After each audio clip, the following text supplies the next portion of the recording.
You must have seen that while making a payment in a shop or a mall, people tap a plastic card in front of the machine and the payment is done. It's crazy how the world has changed from exchanging stones in old age to one-tap payment system. Let me tell you more about these cards. The plastic cards you get are either debit cards or credit cards. The debit card is linked to your savings bank account. So whenever you make a payment through a card or withdraw cash using a debit card, the payment is reduced from your bank account balance. You can only use the debit card to the extent amount available in your bank account. But credit cards are different. And in this video, we are going to understand more about this credit card. A credit card is a type of unsecured loan given by a bank to you. However, the bank does not transfer the loan amount to your savings account. Instead, it gives you a limit up to which you can spend the money using a credit card. We will understand the concept of credit cards using an example.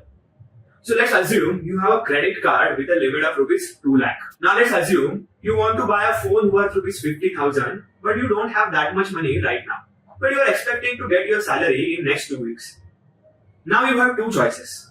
Either you wait till 2 weeks and buy the phone when your salary gets credited to your account, or use your credit card. As you want to buy the phone immediately, you decide to swipe the credit card. After swiping the credit card, your credit card limit gets reduced by 50,000. Now the biggest question is, how does the shopkeeper get the money when you did not have rupees 50,000 in your bank account? In case of a credit card, the bank that issued the credit card pays rupees 50,000 to the shopkeeper on your behalf. So consider this 50,000 as a short-term loan. But you must be concerned about what interest the bank will charge for this loan. Well, the beauty of credit card is that the bank does not charge you anything. Yes, you heard it right. It's an interest-free loan. But wait, how come bank provides interest-free loan when there is no free lunch in this capitalist world? Let me tell you how this works. But before that, let me complete the phone story. So, when the bank gives you an interest-free loan, it's not forever interest-free. There is a time limit within which you have to repay this loan. Every credit card has a credit card bill period or cycle that is generally of 30 days. So let's say your credit card has a cycle from the 1st of every month, the 30th of every month. At the end of the 30th day, the credit card company creates and sends you a credit card statement and a bill which you have to pay after some days that are generally between 15 to 20 days. The last date before which you have to pay this bill is called the due date. So, in the above case, if the bill gets generated on the 30th day of the month, then the due date would be, let's assume, the 20th of the next month. So, just to shorten the whole concept, whatever amount you spend between the 1st and the 30th day of the month, you will have to repay everything by 20th day of the next month. And there is no interest charge for the amount you have spent. Every time you get a credit card bill, you will see the two amounts on it, namely the minimum due amount and the full bill amount. The minimum due amount is the amount that you must pay before the due date. It's generally 5% of the bill amount. If you don't pay this minimum due amount before the due date, then it is considered a default by the bank. And then it gets reported to the credit bureau and your credit score gets affected. You must be thinking, this is such a good feature. Spend a lot of money and then pay only 5% of that next month and enjoy life. But wait, there is a catch in this. The interest-free loan given by the bank through a credit card is interest-free only if you pay the full bill amount by the due date. If you pay only the minimum due amount, then the bank charges the interest on the remaining part.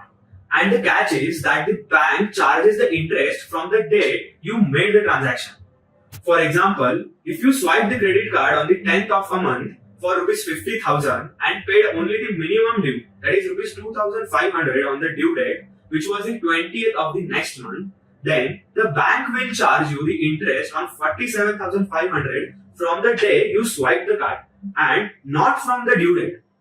Apart from that, the interest rates charged by the banks are very heavy, starting from rupees 24% per annum to sometimes going up to 48%. Now, let's understand, how does a bank give you an interest-free loan through a credit card? Well, when you swipe the card, let's say for rupees 50,000, then while giving money to the shopkeeper, the bank gives only rupees 49,000, but takes full rupees 50,000 from you.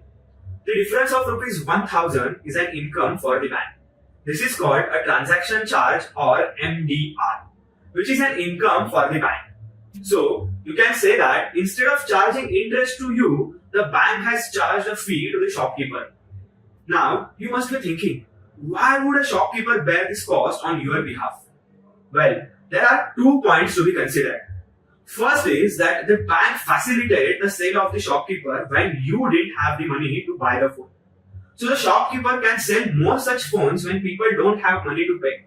And for this facility, he is willing to pay some money. Second is that nowadays these shopkeepers have also become very, very smart. What they do is that they increase the price of the product itself to compensate for this transaction fee. In our example, the shopkeeper could have sold you the phone for rupees 49,000 if there were no credit cards in this world and got the profit he wanted. But since people started using credit cards, he had to increase the price to rupees 50,000 to maintain his profit. You can check this by yourself. Next time you go to a shop that accepts credit cards, ask that shopkeeper for a discount by mentioning that you would pay by cash or UPI. I'm very sure the person will give you at least 1 to 2% discount on your bill. So, in short, ultimately, we are the one who bear the cost of this interest-free loan directly or indirectly. There is no free lunch in this world. Moreover, if you do not pay the full bill amount by the due date, then there are heavy charges levied by the bank. So next time you use a credit card, remember all these things and use it very, very cautiously. There are more interesting things about credit cards like how the whole transaction is processed, what role companies like Visa and MasterCard play in credit card transactions. But let's stop here due to the limitation of time. Thank you.